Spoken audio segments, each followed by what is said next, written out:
Why are you running? Why are you running? What up, fam? Welcome back to End Scene. I'm going to take a bit of a different tack on this review and leave all the spoilers alone. Well, mostly. So if you haven't seen it, worry not.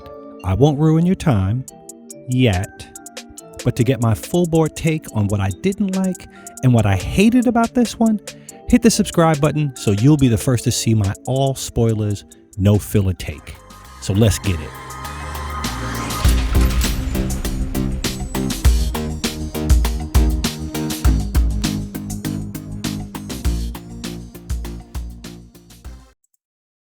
Wrong Turn 2021 is considered both a reboot and the 7th installment of the Wrong Turn film series. It's also known internationally as Wrong Turn: The Foundation, which would probably have been a good idea to push that out everywhere so it didn't get all the heavy and harsh comparisons to the previous 6 flicks. We open with Dad, played by Matthew Modine, in search of his daughter Jen, who came with a bunch of friends to hike the Appalachian Trail. Dad, who has seen some things in his time, is getting a little impatient with the lack of Southern hospitality from the locals. A 6-week flashback brings us to the beginning of the trip of the 3 couples, full of equal parts youthful exuberance, anxious of the future, and righteous indignation. Adam makes it clear from the beginning that he doesn't suffer small-town folks lightly, and promptly makes an ass of himself at the local bar, where he gets punked out by an old local with a catcher's mitt for a face, and on the street where Frodo was checking out their ride. The following morning, Jen goes out for a jog and stumbles across a creepy lady that speaks like she's got 2 sets of teeth in her mouth, and a little girl selling bracelets on the road. Jen buys her bracelets, thinking that she just made a new friend.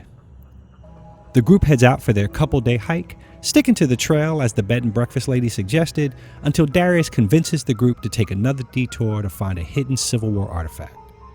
Somehow, the group allows Darius to lead them for hours before realizing that he didn't know where the hell he was going. To break the tension, the group plays tag with a log rolling down the hill and prove the point that when running from something deadly, you don't have to be the fastest, you just have to be faster than the others. Unfortunately, Gary is not as fleet of foot, but he'd be alright though, just rub some dirt on it.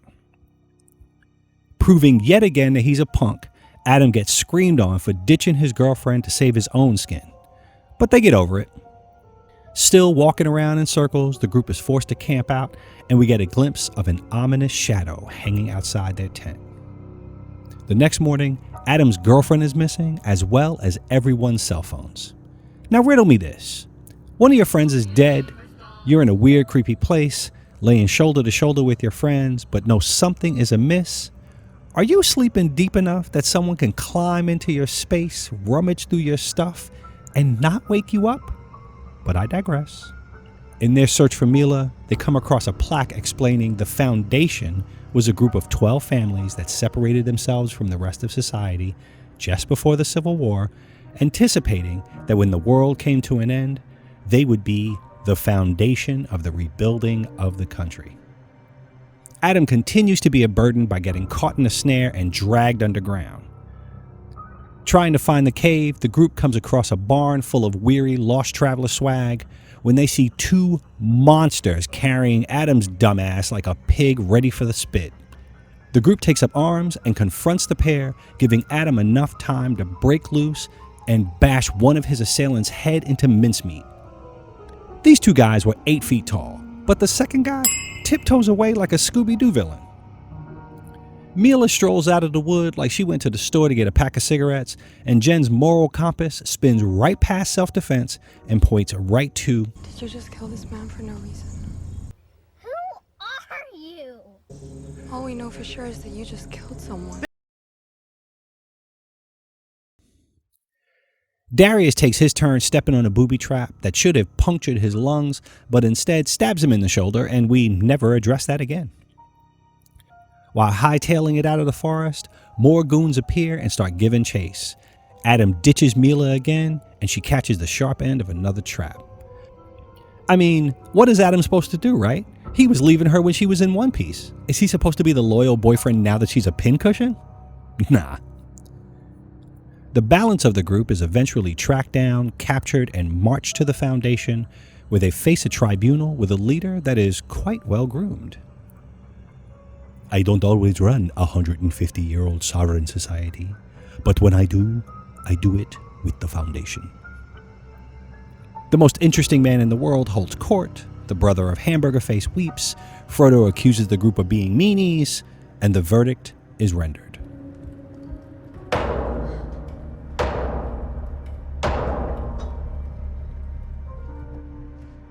Tough choices are made, time passes, and Dad gathers a crew to hike up the mountain to find his daughter.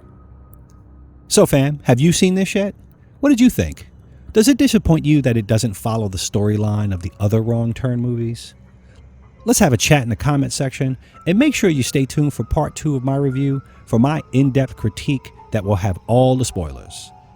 In the meantime, if you're digging this and would like to see more, subscribe so as not to miss new content, drop a comment, and a like is always appreciated. Salute.